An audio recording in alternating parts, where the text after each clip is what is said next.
يعني هو كل يوم ما وراناش غير بقى غسيل بطاطين وغسيل الحفا وتغيير ملايات سراير وحاجات من دي طبعا. ودايما كالمعتاد بتنسوا اللايك يا جماعه، بتنسوا اللايك. صباح الفل عليكم، صباح العسل، صباح الفل بتاعنا لسه على 2 الظهر على فكره. يعني عبال ما قمنا من النوم، احنا ناس بنسهر في شغلنا بره وبنرجع متاخرين 2 3 بالليل الفجر على حسب ما بنخلص شغلنا. السلام عليكم ورحمه الله وبركاته. اللهم صل وسلم وبارك على سيدنا ونبينا محمد صلى الله عليه وسلم. الفاتح لما أغلق، الخاتم لما سبق، ناصر الحق بالحق، الهادي إلى صراط المستقيم، وعلى ألا حق قدره ومقدار العظيم. صلوا على الحبيب يا جماعة، صلوا على النبي عليه الصلاة والسلام. اللهم صل وسلم وبارك على سيدنا محمد صلى الله عليه وسلم. طبعا احنا زي ما انتوا فاهمين كالمعتاد بتاعنا، طول ما احنا في الصيف كل يوم ويوم بنغير فراش السراير. طبعا بقى الدنيا حر والكهرباء بتقطع والعيال بتعرق، وبرضه مهما عملنا هو احنا عمال على بطال، خصوصا في الصيف نغير فرش السراير او مليان السراير او اطقم السراير كل يوم ويوم او كل يومين. ما بنطولش اكتر من كده. يعني يوم ما نطول عليهم قوي ونقول ده احنا اتاخرنا، بيبقى مرتين في الاسبوع ونغير اطقم السراير دي. تمام. اما بالنسبه في الصيف بيبقى في دفايات وحاجات من دي، فما بنغيرش كل يوم ولا حاجه. ممكن مرة في الأسبوع نغير فرش السراير، لا مش ممكن، ده أكيد يعني كل أسبوع مرة بنغير فرش السراير والدفايات، لأن الناس بتبقى مكلكعة هدوم بقى وحاجات زي كده، وتلاقينا فرشين الأرض كلها سجاجيد وحاجات زي كده، ونخاف نلوس على الأرض أصلا لا نتكهرب من البرد. طيب عايزة أقول لكم اللي أول مرة يشوف قناتي ياريت يشرفني باشتراكه في القناة ويفعل الجرس علشان إن شاء الله يوصلوا منه كل جديد بأمر الله. وما تنسوش يا جماعه، ما تنسوش اللايك بيرفع من مستوى الفيديو. وزي ما انا قلت لكم انا بقالي سنتين فاتحه القناه دي ولسه لحد دلوقتي ربنا ما كرمنيش فيها الحمد لله، بس كفايه ان ربنا كرمني باشتراككم عندي ومتابعتكم ليا الحمد لله على كل حال. تمام. فعاوزه كل اخواتي وحبايبي اللي لسه ما اشتركوش عندي في القناه يا ريت يشرفوني باشتراكهم في القناه ويفعلوا الجرس يوصلهم مني اشعار بكل فيديو انا بنزله. طيب في الاول وفي الاخر هقول لكم ما تنسوش تصلوا على الرسول، اللهم صل وسلم وبارك على سيدنا محمد صلى الله عليه وسلم. ده اساسي، بعد كده بقى نتكلم في اي حاجه تانية عادي. طيب دلوقتي بقى طبعا خلصنا كده تغيير فرش السراير ووضبنا الاوض والحمد لله زي ما انتم شايفين برضو ماشيين كده خطوه بخطوه مع بعض اهو.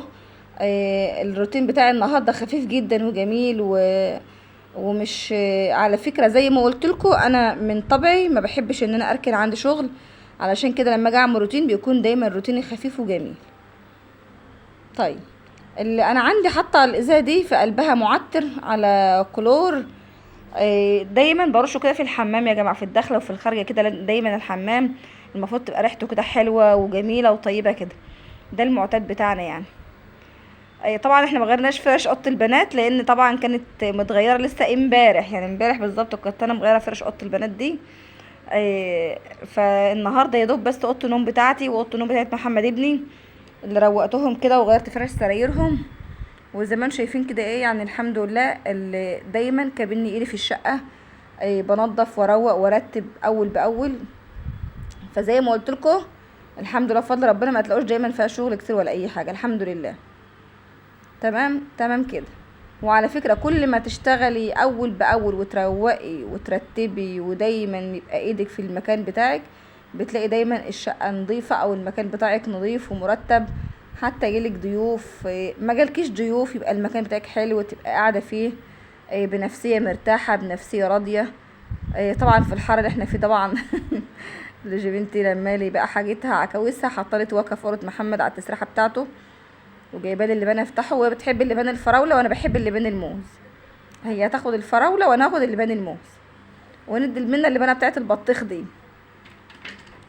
علشان انا مش بحب اللبان البطيخ. منها تاكل لبان البطيخ واحنا نوزع على نفسنا اللبان. طيب دلوقتي انا دخلت عطيت دوره كده للغساله. الغساله بتاعتي عطيت لها دوره تشتغل كده مع نفسها بقى تغسل لنا الدوره دي. طبعا بقى لمينا المليان وطقم السراير وحبه هدوم عندنا كده بساطين اللي هو المغارب بتاع كل يوم، لان انتوا عارفين ان انا كل يوم على الله لازم الغساله دي بفضل ربنا كده بتشتغل. كل يوم على الله بشغل الغساله دي فالحمد لله والشكر لله، رب يبارك لنا فيها كده وتديها الصحة والعافية وتقدر تتحملنا، يعني كتر خيرها. خصوصا في الصيف كل يوم على الله لازم نصب. فانا بحب اجيب المسحوق بتاعه وبوشه في شويه الميه كده قبل ما احطه في الغساله، لان احيانا ما بتكون الميه ضعيفه المسحوق تحس ان مجير شويه كده، او تحس ايه مجير في الغسيل. فده حاجه بتضايقني بصراحه. فبحب انا ابوش المسحوق بتاعي والكرول الالوان في قلب الماء، حله الماء الاول. شايفين الماء ضعيفه ازاي؟ الماء ضعيفه جدا جدا، يعني مع ان الكهرباء شغاله والموتور شغال على اخره بيردح طبعا زي ما انتوا عارفين. بس المشكله فعلا في ضعف الميه اليومين دول بالذات، وقطعان الكهرباء دي حاجه بصراحه صعبه جدا. بس الحمد لله الحمد لله، يعني انها ما بتقطعش، معاش بتقطع زي الاول، يعني الحمد لله. برضو بالنسبه للميه برضو الحمد لله بنقدر نشغلها بالموتور او من غيره، بتبقى موجوده الحمد لله والشكر لله. ففي الوقت الحالي النهارده تقريبا كانت الميه ضعيفه جدا، الله اعلم هي قطعه ولا ايه، لان انا مشغله الموتور وجايب لي سرسوب مش كتير، يعني سرسوب ميه مش كتير يعني. شايفين بقى لوجي يرضيكوا بقى العمايل دي بقى فيها يرضيكوا. لوجي رميلي الكرسي بتاعها فين وحاطه لي لعبها فين على الترابيزه، تلعب لي بره وتروح جايه رميلي اللعب بتاعتها وعايزه حد يلم وراها بقى، منها تتخانق معاها وتقعد تصوت لها انها تقعد ترمي لعبها في كل حته ونقعد نلمها لها ونستفها لها. لان في مدخل البوابه تلاقوها رمي لعب، في مدخل البرندة تلاقوها رمي لعب، في الصاله تلاقوها رمي لعب برضو ليها، على اي كرسي من كراسي الصالون تلاقيها رمي لعب وعروستها وحاجتها. الوقت بقى انا بعتها تشتري لنا بصل، فبلم لها شعرها، يا بنتي البسي الشورت بتاع البرموده، تقول لك لا انا هروح بالبوكسر كده، الدنيا حر الدنيا حر، عايزين رايحه البحر. ترى يا لحظه بتتوكل على الله، متنسوش تحطوا اللايك يا جماعه وتحيلوش على البوكسر بتاع الاصفر الجميل ده. راح تجيب لنا بصل. ركبت السياره بتاعتها وتوكلت على الله. راح تجيب لنا بصل. طبعا ده نشير منا بنتي، نشيرها غريب شويتين ومية شويتين برضه. فانا يا دوب هرمي الغسيل ده، لان الغساله خلاص تقريبا عملت الدوره بتاعتها ان شاء الله، علشان اطلع انشر دلوقتي. لان النهارده بقى ايه، العيال قايمين كده بيتوحموا، يعني بيتوحموا عاوزين ياكلوا رز بلبن. فانا جبت طبعا كان عندي لبن في الفريزر، كان جاي لنا امبارح حطاه في الفريزر، فطلعت كيسين وطلعت الرز، سلقت نص كوبايه رز كده نص سلقه، ورحت منزله عليها باللبن بتاعي وشويه، وحطيت السكر والفانيليا بحطها في الاخر طبعا وانا بختم اللبن بتاعي او الرز باللبن بتاعي. فللاسف اكتشفت ان انا ما عنديش كريمه، انا جيت احط معلقتين نشا اكتشفت ان انا ما عنديش كريمه. فبعت منى الله يصلح حالها، قلت لها روحي يا منى بسرعه، طيري اجري بسرعه هاتلنا كيس كريمه وتعالي. فراحت تجيب لنا كريمه يعني بسرعه كده وتيجي عشان خاطر نلحق ان انا اختم الرز بلبن. طبعا انا طلعت على السطح، انا والله يا جماعه بقالي اكتر من 10 ايام ما طلعتش على السطح ده ولا شفت الحيوان ده اصلا شكله ايه. شايفين البط خس وعدم ازاي؟ البط خاسس خالص وعدمان، لان والله بقالي اكتر من 10 ايام ما طلعتش السطح خالص ولا عرفت الحيوان ده. الله يصلح حاله، محمد ابني بيطلع يعلفهم، منى تطلع تعلفهم، اللي فاضي فيهم سواء محمد او منى يطلع يعلفهم. لان انا فعلا الفتره دي ما كنتش بقدر اطلع السلم، كنت اطلع السلم اتعب من طلوع السلم، كمان يعني العلاج مهبطني شويه ومأثر عليا الحمد لله، يعني الحمد لله. فاجي طالعه السلم اروح اتعب، اروح هبطانه وتعبانه ما اقدرش اكمل، مفيش يا دوب اطلع الدور التاني واروح راجعه نازله تاني.